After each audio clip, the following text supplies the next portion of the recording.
ไทยเติบโตบนผืนแผ่นดินไทยจงภูมิใจในความเป็นไทยชาติไทยเรานั้นนับเป็นชาติที่มีความเป็นมาเก่าแก่ยาวนานเรามีภาษาวัฒนธรรมและมีสิ่งต่างๆที่เป็นเอกลักษณ์ให้เราได้ภาคภูมิใจในความเป็นคนไทยเราควรเห็นคุณค่าและมีความรักชาติหวงแหนแผ่นดินอันเป็นมรดกของบรรพชนร่วมภาคภูมิใจในความเป็นไทย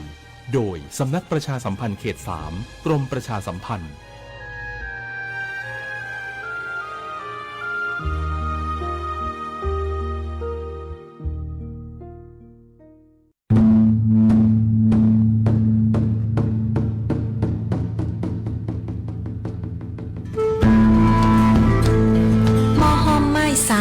ถิ่นหักพระล้อ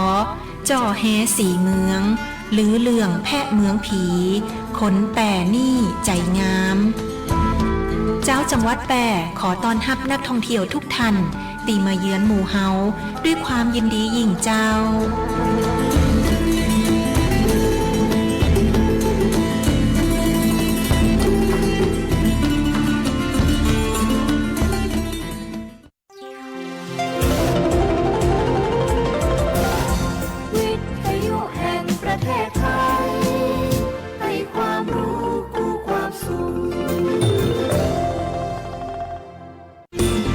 วิทยุแห่งประเทศไทยจังหวัดแพร่ 91 เมกะเฮิรตซ์ ให้ความรู้คู่ความสุข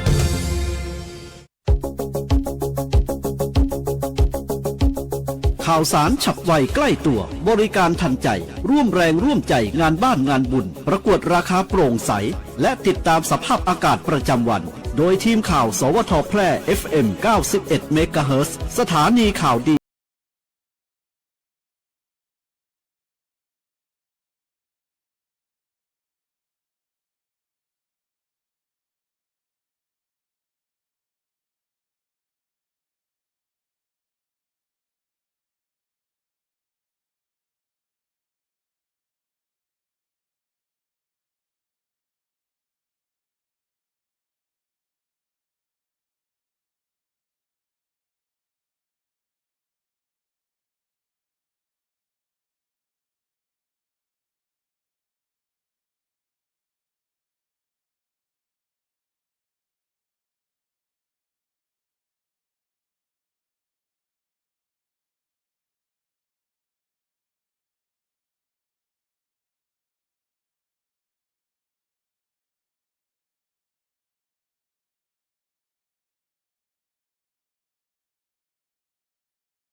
ได้ร่วมประชุมชี้แจงแนวทางการขอรับการสนับสนุนกายอุปกรณ์โครงการจัดหากายอุปกรณ์สำหรับช่วยเหลือคนพิการ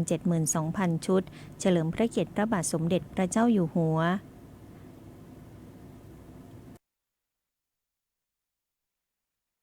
นางสาวโสภิน สุวรรณหงษ์ พัฒนาสังคมและความมั่นคงของมนุษย์จังหวัดแพร่มอบหมายให้นางสาวชุติมนต์แรกข้าวผู้อำนวยการศูนย์บริการคนพิการจังหวัดแพร่และนางสาวศศิธรวงชัยนักสังคมสงเคราะห์ร่วมชี้แจงแนวทางการขอรับการสนับสนุนกายอุปกรณ์โครงการจัดหากายอุปกรณ์สำหรับช่วยเหลือคนพิการ 72,000 ชุดเฉลิมพระเกียรติพระบาทสมเด็จพระเจ้าอยู่หัวเนื่องในโอกาสพระราชพิธีมหามงคลเฉลิมพระชนมพรรษา6 รอบ 28 กรกฎาคม 2567 ผ่านระบบสื่ออิเล็กทรอนิกส์โปรแกรมซูมโดยมีนางวรรณภาสุขคงรองอธิบดีกรมส่งเสริมและพัฒนาคุณภาพชีวิตคนพิการเป็นประธานในการประชุมกายอุปกรณ์ถือเป็นอุปกรณ์ช่วยเหลือด้านการเคลื่อนไหวต่างๆเช่นรถเข็นนั่งคนพิการรถ3 ล้อโยกอุปกรณ์ช่วยเดินหรือไม้เท้าที่นั่งสำหรับขับถ่ายเป็นต้นนอกจากนี้ยังมีอุปกรณ์ที่เป็นเครื่องอุปโภคบริโภคเสื้อผ้าเครื่องนุ่งห่มสิ่งของเครื่องใช้เครื่องเขียนข้าวสารอาหารแห้งนมผงสำหรับเด็กพิการและสิ่งของจำเป็นอื่นๆสำหรับคนพิการด้วยสำหรับโครงการมอบกายอุปกรณ์สำหรับช่วยเหลือคนพิการ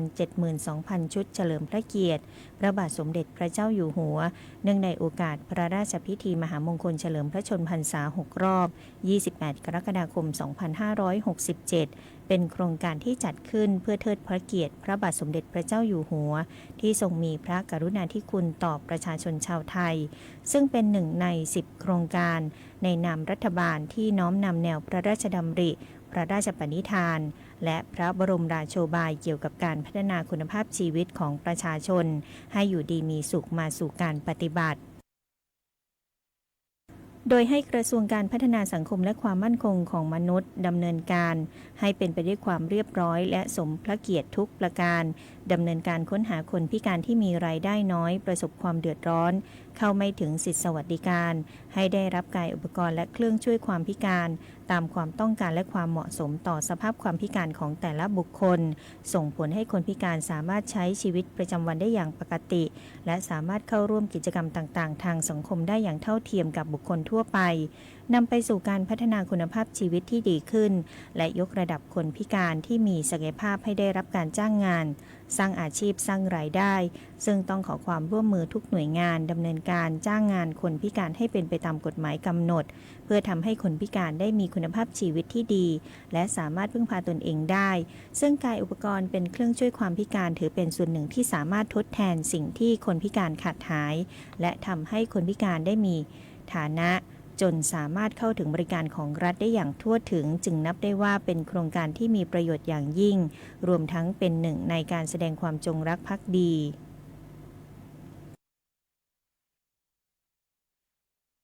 สาธารณสุขจังหวัดแพร่เชิญชวนชาวแพร่เลือกรับประทานอาหารเจเพื่อสุขภาพในช่วงเทศกาลกินเจหลีกเลี่ยงอาหารรสจัดเทศกาลกินเจเป็นเทศกาลที่มีความสำคัญทางศาสนาและวัฒนธรรมของคนไทยเชื้อสายจีนการรับประทานอาหารเจมีจุดประสงค์เพื่อรักษาศีลปฏิบัติธรรมงดบริโภคเนื้อสัตว์ปัจจุบันประชาชนหันมารับประทานอาหารเจมากขึ้นและในปีนี้เทศกาลกินเจเริ่มขึ้นในระหว่างวันที่ 3-11 ตุลาคม 2567นายแพทย์วีรศักดิ์ดำรงพงศ์นายแพทย์สาธารณสุขจังหวัดแพร่เปิดเผยว่าสำนักงานสาธารณสุขจังหวัดแพร่มีความห่วงใยประชาชนชาวแพร่จึงขอแนะนำให้ประชาชนได้เลือกรับประทานอาหารเจที่ได้บุญและมีสุขภาพดีไปพร้อมกันควรเลือกรับประทานอาหารให้ครบทั้ง5หมู่เน้นอาหารที่มีโปรตีนเป็นส่วนประกอบเช่นเต้าหู้ถั่วทดแทนโปรตีนจากเนื้อสัตว์เพิ่มวิตามิน B12 เนื่องจากการบริโภคอาหารเจในระยะยาวมีโอกาสขาดวิตามินได้ให้ทานผักผลไม้และธัญพืชเต็มเมล็ดจะช่วยเพิ่มเส้นใยอาหารควบคุมระดับน้ำตาลในเลือดและไขมันในร่างกายหลีกเลี่ยงอาหารประเภทแป้งอาหารรสจัดเช่นหวานจัดมันจัดเค็มจัดซึ่งจะส่งผลต่อสุขภาพและเสี่ยงต่อการเกิดโรคไม่ติดต่อเรื้อรังนอกจากนี้ประโยชน์ของการรับประทานพืชผักผลไม้และธัญพืชยังส่งผลดีต่อสุขภาพอีกด้วยช่วยให้ร่างกายมีการปรับอยู่ในภาวะสมดุลเกิดการขับพิษของเสียต่างๆออกจากร่างกายระบบไหลเวียนโลหิตและระบบย่อยอาหารจะทำงานอย่างมีประสิทธิภาพทำให้สุขภาพดีด้วยผู้ป่วย โรคไม่ติดต่อเช่นโรคเบาหวานโรคความดันโลหิตสูงโรคไตโรคหัวใจโรคอ้วนและผู้สูงอายุสามารถรับประทานอาหารเจได้แต่ควรทานอาหารเจอย่างเหมาะสมหลีกเลี่ยงอาหารแปรรูปเจเครื่องปรุงโซเดียมสูงลดการบริโภคอาหารผัดหรือทอดหลีกเลี่ยงอาหารรสจัดหวานมันเค็มหากบริโภคบ่อยจะทำให้น้ำหนักเกินหรือมีภาวะไขมันในเลือดสูงควรควบคุมการรับประทานอาหารเจด้วยและออกกำลังกายเป็นประจำเพื่อช่วยการเผาผลาญแป้งน้ำตาลที่ได้รับประทานในช่วงเทศกาลกินเจ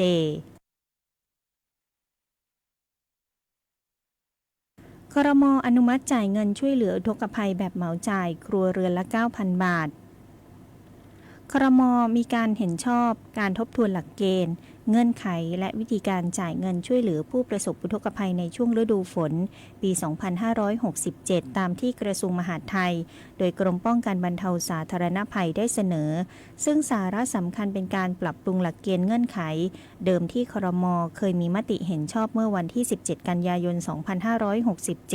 เพื่อให้ผู้ประสบภัยได้รับความช่วยเหลืออย่างรวดเร็วเหมาะสมกับภาวะค่าครองชีพที่สูงขึ้นและสามารถกลับมาใช้ชีวิตได้ตามปกติโดยเร็วจึงต้องมีการทบทวนหลักเกณฑ์การจ่ายเงินดังกล่าวโดยเปลี่ยนเป็นการช่วยเหลืออัตราเดียวครัวเรือนละ 9,000 บาทภายใต้กรอบวงเงินเดิมจำนวน 3,045 ล้านบาทหลักเกณฑ์การจ่ายเงินช่วยเหลือผู้ประสบอุทกภัยเดิมกรณีที่อยู่อาศัยประจำอยู่ในพื้นที่น้ำท่วมขังติดต่อกันตั้งแต่1วันหรือ24ชั่วโมงแต่ไม่เกิน7วันและทรัพย์สินได้รับความเสียหายหรือที่อยู่อาศัยประจำถูกน้ำท่วมขังเกินกว่า7วันแต่ไม่เกิน30วันให้ความช่วยเหลือครัวเรือนละ 5,000 บาทกรณีที่พักอาศัยอยู่ในพื้นที่น้ำท่วมขังติดต่อกันเกิน30วันแต่ไม่เกิน60วันให้ช่วยเหลือครัวเรือนละ 7,000 บาทกรณีมีที่พักอาศัยอยู่ในพื้นที่น้ำท่วมขังติดต่อกันเกิน60วันขึ้นไปให้ความช่วยเหลือครัวเรือนละ 9,000 บาทครม.มีการไฟเขียวปรับหลักเกณฑ์ช่วยเหลือแบบเหมาจ่ายในอัตราเดียวครัวเรือนละ 9,000 บาทกรณีที่อยู่อาศัยประจำอยู่ในพื้นที่น้ำท่วมดินถล่มน้ำท่วมฉับพลันน้ำป่าไหลหลากน้ำล้นตลิ่งไม่เกิน7วันทรัพย์สินได้รับความเสียหายหรือที่อยู่อาศัยประจำถูกน้ำท่วมติดต่อกันเกินกว่า7วันให้ช่วยเหลืออัตราเดียวครัวเรือนละ 9,000 บาทสำหรับผู้ประสบภัยที่ได้รับเงินช่วยเหลือตามมติคณะรัฐมนตรีเมื่อวันที่17กันยายน 2567 ไปแล้วให้จ่ายเงินช่วยเหลือเพิ่มเติมให้ครบจำนวน 9,000 บาทกรณีผู้ประสบภัยที่ยังได้รับเงินช่วยเหลือให้จ่ายเงินช่วยเหลือตามหลักเกณฑ์และอัตราจ่ายเงินครั้งใหม่คืออัตราเหมาจ่ายอัตราเดียวครัวเรือนละ 9,000 บาทเปิด3จุดคัดกรองเพื่อเฝ้ารับเสด็จทรงวางพวงมาลาพระบรมราชานุสาวรีย์พระบาทสมเด็จพระบรมชนกาธิเบศรมหาภูมิพลอดุลยเดชมหาราชบรมนาถบพิตรขอเชิญชวนให้ประชาชนร่วมน้อมรำลึกในพระมหากรุณาธิคุณเนื่องในวันคล้ายวันสวรรคตพระบาทสมเด็จพระบรมชนกาธิเบศรมหาภูมิพลอดุลยเดชมหาราชบรมนาถบพิตรวันนวมินทร์มหาราช13ตุลาคม 2567เฝ้าทูลละอองธุลีพระบาทรับเสด็จพระบาทสมเด็จพระเจ้าอยู่หัวและสมเด็จพระนางเจ้าพระบรมราชินีในโอกาสเสด็จพระราชดำเนินไปทรงวางพวงมาลาณพระบรมราชานุสาวรีย์พระบาทสมเด็จพระบรมชนกาธิเบศรมหาภูมิพลอดุลยเดชมหาราชบรมนาถบพิตรณอุทยานเฉลิมพระเกียรติพระบาทสมเด็จพระบรมชนกาธิเบศรเขตดุสิตกรุงเทพมหานครในเวลา 17 นาฬิกามีการเปิด3จุดคัดกรองเวลา 11:30 นาทีได้แก่ 1. จุดคัดกรองถนนศรีอยุธยาฝั่งประตูทางเข้าอุทยานเฉลิมพระเกียรติรัชกาลที่ 9 2. จุดคัดกรองถนนศรีอยุธยา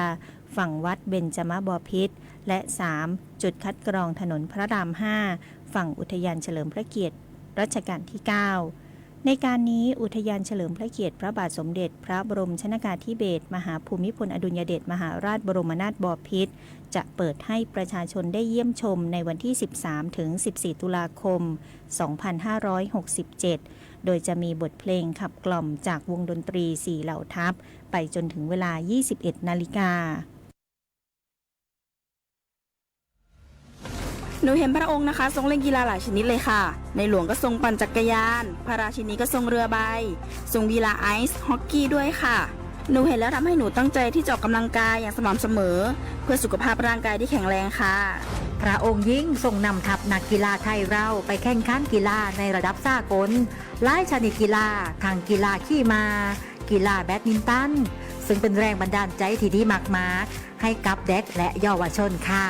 พระองค์เป็นเหมือนแสงนำใจไทยทั้งชาติมาเตเจ้ามาร่วมกันออกกำลังกายง่ายๆด้วยการเดินวิ่งปั่นออกกำลังกายอย่างสม่ำเสมอช่วยป้องกันโรคสมองเสื่อมป้องกันการเป็นอัมพาตได้ในเจ้า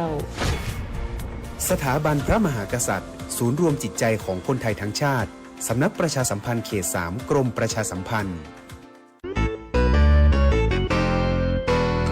รู้หรือไม่การนำข้อมูลปลอมข่าวปลอมไม่ว่าจะเป็นเรื่องราวทุจริตหลอกลวงหรือข้อมูลความผิดเกี่ยวกับความมั่นคงปลอดภัยการก่อการร้ายรวมถึงข้อมูลลามกไม่ว่าจะทั้งหมดหรือแค่บางส่วนเข้าสู่ระบบคอมพิวเตอร์หรือแม้แต่การแชร์หรือส่งต่อข้อมูลเท็จเหล่านั้นล้วนมีความผิดตามพระราชบัญญัติคอมพิวเตอร์หากการกระทำดังกล่าวส่งผลกระทบต่อประชาชนทั่วไปต้องระวางโทษจำคุกไม่เกิน5 ปีปรับไม่เกิน 100,000 บาทหรือทั้งจำทั้งปรับ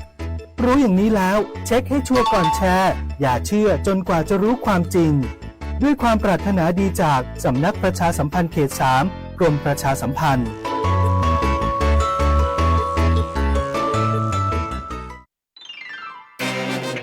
กฎหมายง่ายจังแค่ฟังก็เข้าใจ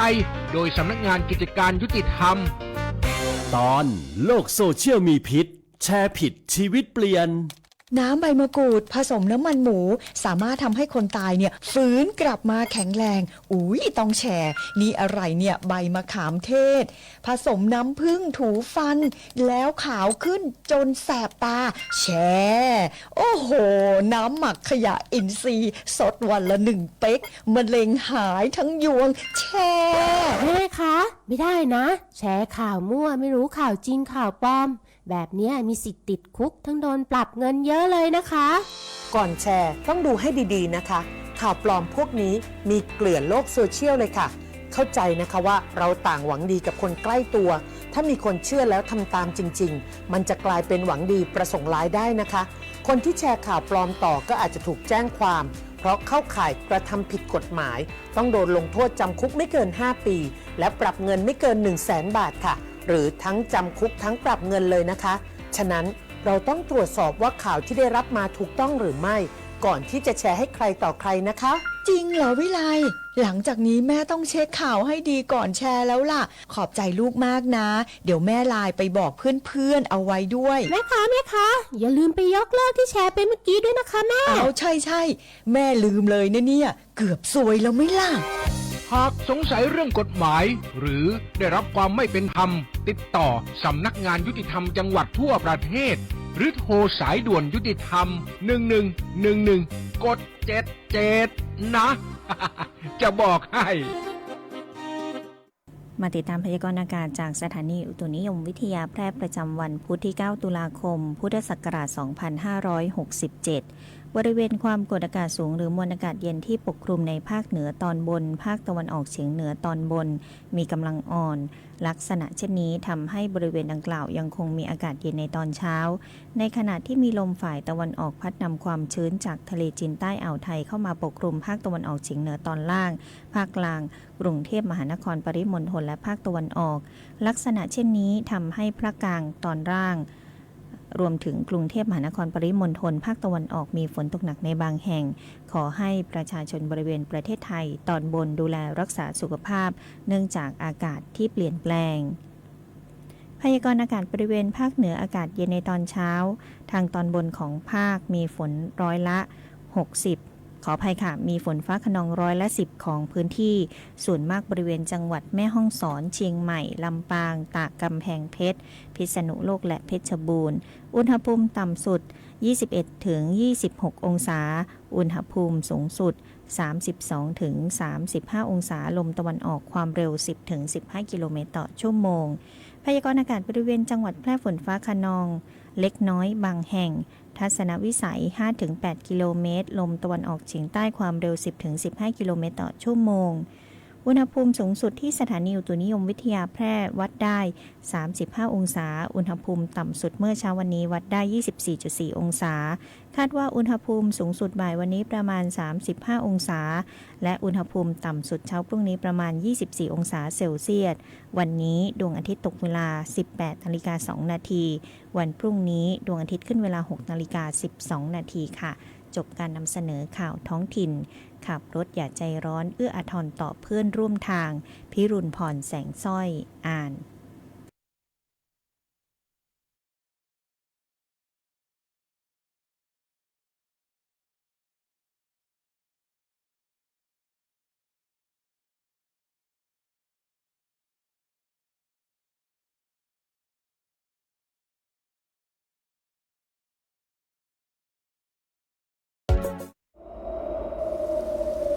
จากสภาพอากาศที่แปรปรวนทำให้เกิดภัยพิบัติต่างๆทางธรรมชาติเพื่อเตรียมความพร้อมรับมือกับสถานการณ์ที่อาจจะเกิดขึ้นประชาชนควรเฝ้าระวังติดตามข้อมูลข่าวสารจากหน่วยงานภาครัฐที่เชื่อถือได้ดูแลตนเองและบุคคลในครอบครัว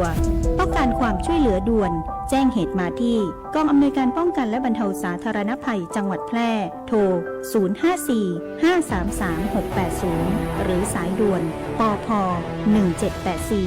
ส่วนราชการที่เกี่ยวข้องอำเภอองค์กรปกครองส่วนท้องถิ่นในจังหวัดแพร่พร้อมเข้าให้การช่วยเหลือทันทีปรารถนาดีจากนายชุติเดชมีจันทร์ผู้ว่าราชการจังหวัดแพร่